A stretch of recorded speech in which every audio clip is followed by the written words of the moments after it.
Bonjour à tous et bienvenue dans Bug Stories. Dans ces capsules vidéo, avec mon collègue Adrien, nous allons vous présenter plusieurs produits de la gamme Browning. De quoi allons-nous parler aujourd'hui, Adrien? Bonjour Charlotte, bonjour à tous. Alors aujourd'hui, j'ai vraiment envie de vous parler de la grosse nouveauté de l'année passée, c'est-à-dire le Browning 825. Ah super, qu'est-ce que tu peux nous raconter alors sur ce fusil superposé? Alors je pense que la première chose à faire quand on parle d'un superposé Browning, c'est parler de l'histoire, parce que l'histoire pour Browning, c'est vraiment omniprésent. Tu le sais tout à fait, hein, Charlotte, l'année passée, on a fêté les 100 ans du B25, qui est donc le premier fusil superposé industrialisé de l'histoire, dont le 825 est le fidèle descendant. D'ailleurs, sais-tu combien de générations de superposés Browning nous avons eu jusqu'à présent?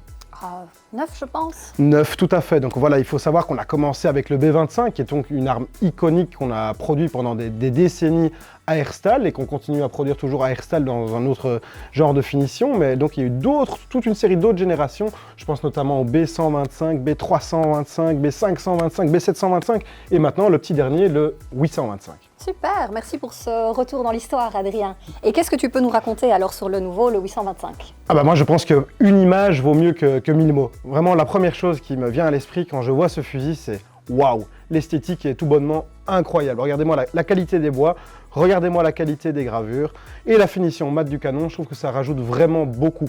Donc je l'ai dit, le 825, il est magnifique, mais c'est une véritable machine à casser les plateaux, en tout cas c'est le 825 Pro. Et qu'est-ce qui change alors maintenant entre le 825 et son prédécesseur, le 725? Alors, on a travaillé sur différents points. Tout d'abord, Browning a introduit les bascules basses dans sa gamme en 2012 avec le B725. Donc ici, on reprend la bascule basse du B725. Donc ça apporte vraiment un avantage en termes de prise de visée qui se fait de manière très instinctive. Et alors, Browning est toujours à l'écoute de ses clients. Alors, on a travaillé au niveau de l'ergonomie, tout d'abord du bouton poussoir. Et donc, il est plus large, plus élancé, plus arrondi. On retrouve un peu la même dynamique pour la clé d'ouverture. Également avec une forme un peu élancée, un peu ce qu'on pourrait retrouver un peu sur une voiture de sport.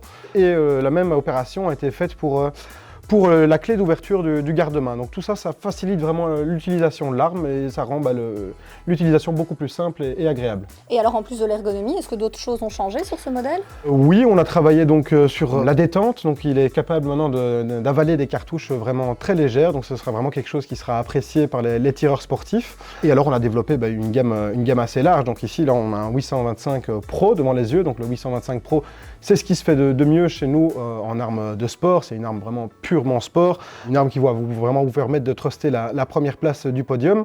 Et alors on a d'autres gammes, on a le 825 Sporter avec différents modèles, qui lui est une arme beaucoup plus polyvalente, à la fois dédiée au sport, mais qui sera tout aussi à l'aise sur la chasse. Et alors on a les gammes 825 Game, donc là c'est vraiment des armes de chasse.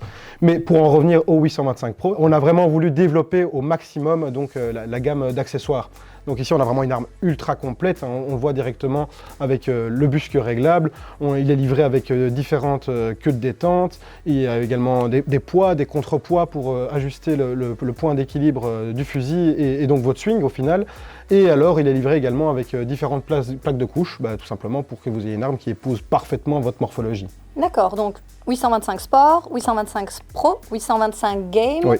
Une seule gamme chasse ou plusieurs gammes chasse? Alors on a une seule gamme chasse qui est le 825 Game, mais dans cette gamme-là, il y a deux modèles. Donc il y a le 825 Game et ensuite on a le 825 Prestige où là on retrouve un niveau de finition de gravure équivalent à ce qu'on peut retrouver sur le 825 Pro. Je pense qu'on a fait le lancement l'année passée de ce fusil, de ce 825, mais on a déjà une gamme très complète et évidemment la gamme est appelée à s'étoffer dans les prochaines années. Super, écoute, merci beaucoup pour toutes ces informations. Merci Charlotte. Et nous alors, on se retrouve très vite pour d'autres Bug Stories.